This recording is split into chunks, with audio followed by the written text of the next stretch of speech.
Hindi lahat ng iniinom ay sapat para sa batang dehydrated. Baka lalo siyang manghina kaysa gumaling. Yo, I'm Sa DV, your pharmacist. Today, pag-uusapan natin ang Pedialyte. Ano ba ang benefits ng Pedialyte? Pedialyte helps replace fluid and electrolytes na nawawala pag nagtatae, pag nagsusuka, pag may lagnat, o sobra-sobrang pagpapawis. Ito ay ginawa para pigilan ang dehydration, hindi para pampalamig lang. May dalawang klase ang Pedialyte, may 35 at 40. Ano ang difference nila? Ang Pedialyte 35 ay mas mild, mas mababa ang electrolytes, kaya ito ang mas bagay sa mga babies at young kids. Or kung may mild dehydration lang, tulad ng konting diarrhea at pawis. Ito ang Pedialyte na para sa kanya, Pedialyte 35. At si Pedialyte 40 naman ay mas malakas ang electrolytes. Kaya mas bagay ito sa mga older kids, lalo na kung sila ay may mas malalang dehydration, lagnat, pagsusuka o matinding pawis. Pedialyte is best taken in small frequent sip, especially kapag sumusuka na. Huwag uminom kagad ng marami dahil siguradong lalo kang masusuka. Pwede itong inumin ng medyo mas malamig para mas madaling tanggapin ang iyong tiyan. At huwag mo itong ihalo sa soft drinks, juice,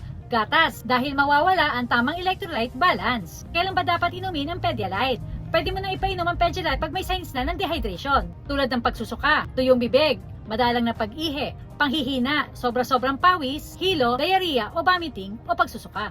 Mas mabilis na makakabawi kapag tama ang rehydration mo. Kailan mo na kailangang pumunta kay doc kapag hindi na bumabawi ang katawan, tuloy-tuloy na ang diarrhea at vomiting? Sa loob ng 24 oras, mataas na ang lagnat or may sign na ng severe dehydration. Go to the doctor right away. Pedialyte helps pero hindi siya kapalit ng medical care. Hydration saves lives. Kaya tandaan, kapag dehydrated, huwag soft drinks at juice. Pedialyte ang smart choice. Stay safe, stay hydrated. Ikaw, na-dehydrate na ba ang anak mo? At nasubukan mo na bang ipainom si Pedialyte? Comment down below and please like, share, and follow us for more videos.